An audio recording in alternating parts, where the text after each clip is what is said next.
How reading changes when you're disabled and chronically ill. Reading is often seen as a universal escape and activity that allows people to travel to different worlds, experience new emotions, and step into someone else's shoes. However, for disabled and chronically ill readers, the experiences of reading is not always so simple.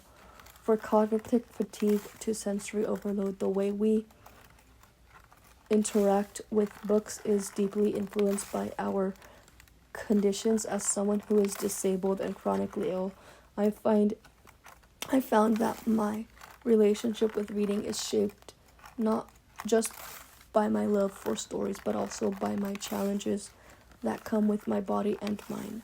The challenges of ebooks and audiobooks have made reading sometimes more accessible, but sometimes they come with their own challenges.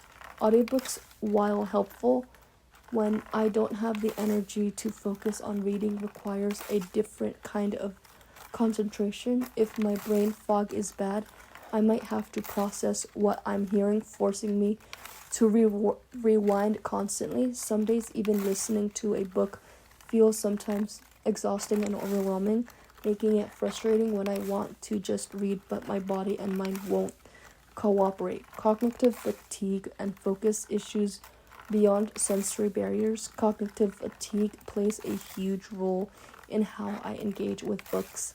Some days, brain fog makes it nearly impossible to follow complex plots, and I find myself rereading the same page or paragraph over and over again. On better days, I can immerse myself in a book, but the unpredictability of my energy levels means I can't always maintain the momentum I want. This makes reading feel less like leisure activity, but more like a task that requires careful pacing, something that non-disabled readers may take for granted. Sensory overload and reading experiences. Sensory processing disorder adds another layer of difficulty. Certain books with specific descriptions, overwhelmed dialogue, or chaotic storytelling can feel mentally exhausting rather than enjoyable. I have to be mindful of what kinds of books I pick up to read, favoring those with clear, structured narratives that won't overload my brain. Even internal factors like background noises while listening to an audiobook can turn what should be a relaxing experience into something stressful or overwhelming. The emotional weight of representation, finding books that reflect disabilities and chronic illnesses in a way that it sometimes makes it challenges. Many stories even erase disabled characters entirely to reduce them to tragic figures who exist only to inspire non-disabled people. When I find books with disabled characters, I have to brace myself for whether the representation will feel authentic or frustrating. Reading about a character with my condition can be sometimes validating, but it can also bring up feelings of exhaustion when they're very filled with harmful or stereotypes or inaccurate depictions. Reading as a form of escape and comfort. Despite these challenges, reading remains a source of comfort on difficult days. Books provide an escape from my realities as pain, fatigue, and frustrations. I gravitate towards stories with hopeful themes, strong friendships, and satisfying relationships because they offer emotional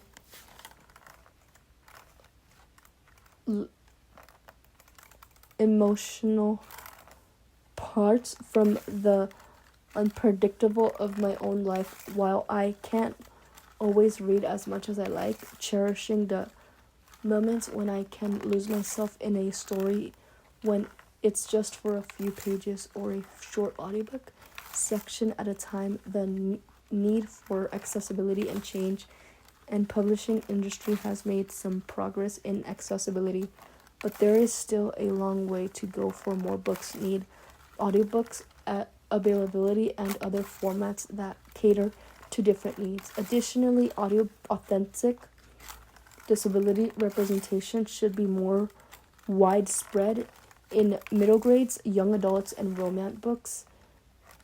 Disabled readers deserve to see themselves in stories that go beyond pain, struggle. We deserve to be in adventures and love interest too. Conclusion: reading as a disabled and chronically ill person is a excuse me complex experience filled with both obstacles and joys.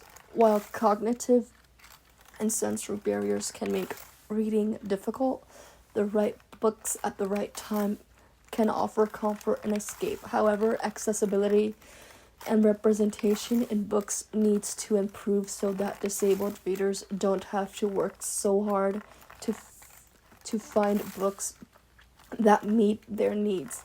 Stories should be for everyone. That includes those of us who navigate the world differently.